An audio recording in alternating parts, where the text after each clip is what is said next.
What's up, everybody? Squirrel Man's back again. I'm down here in Georgia on my way to Jacksonville. I just got back on the road. Got some weeks ahead of me, whole new tour.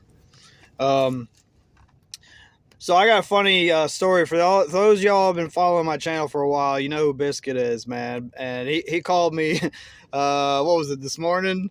And he was like, he's always calling me and telling me stories and stuff because he's out there on his own. And anyway, let me start from the beginning. He called me a couple of days ago, and he was like, "Man, I really wish you was with me, man. I really wish you was with me." I was like, "Why?" And he said, "I got kicked out of a Love's the other day." I was like, "Did it have anything to do with the fuel aisle?" Because if you get kicked out of a truck stop or get into some kind of altercation with another trucker or something, more than likely it's probably because of something that happened in that fuel aisle. That fuel aisle is a good way to piss somebody off if everybody's not moving the way they're supposed to be moving. You know what I mean?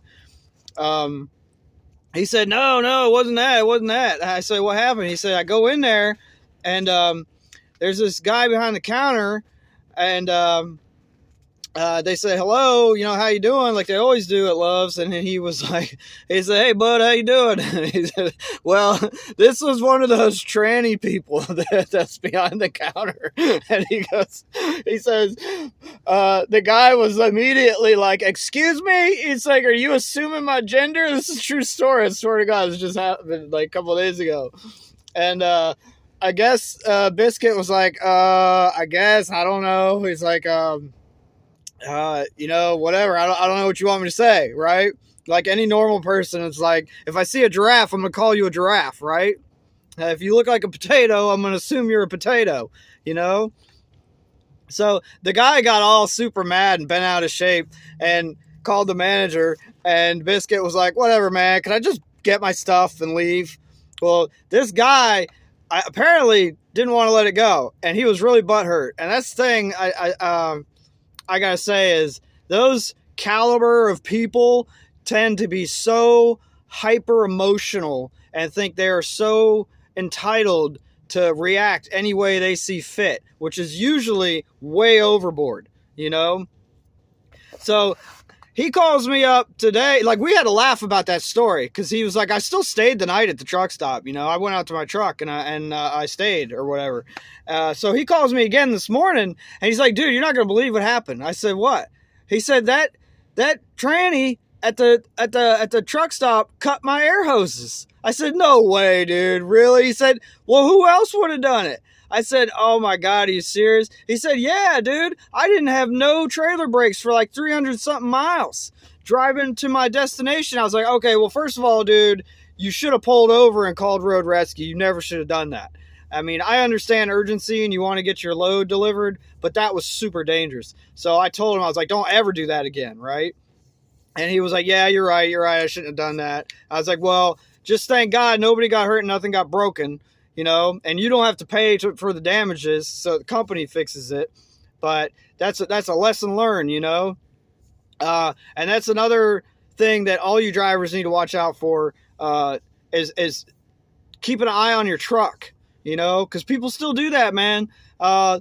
It's been a long standing thing or prank or trick or just a way to get revenge on somebody to pull somebody's fifth wheel, which I think is totally out of line, man. I mean, that's dangerous. See, what that moron didn't take into account was he's like, oh, I'm going to cut your lines because I'm going to hurt you. That's not just going to hurt him. That could kill somebody down the road. That trailer could have done any number of things. He could have lost control, crashed, killed a whole family. That's really stupid to do something like that to somebody just because you're mad at them, just because you get your little precious feelings hurt. That's so dumb. So that's my Biscuit story. I haven't made many trucking stories lately. Like I said, I just got back in the truck, and to be honest, I really don't like making videos when I'm at home. I don't like the backdrop behind me. I like making videos in my truck. I feel like it's more authentic. I feel like you guys enjoy it more. I enjoy making them more. Like I said, I just started my tour. I got other ideas of stuff, other content I want to put out there.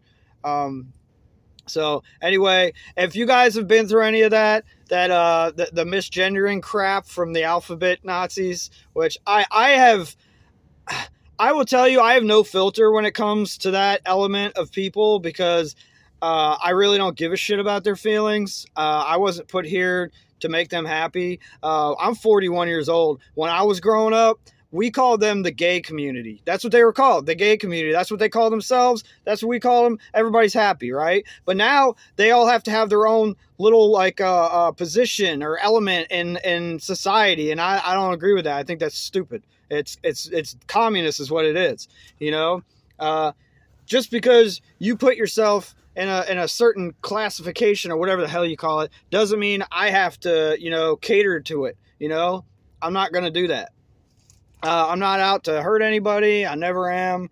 I don't like putting people down or making people feel like shit. But you know what? If I have to respect you, you got to respect me too. That's the way the world goes around. You know, that's just the way it is.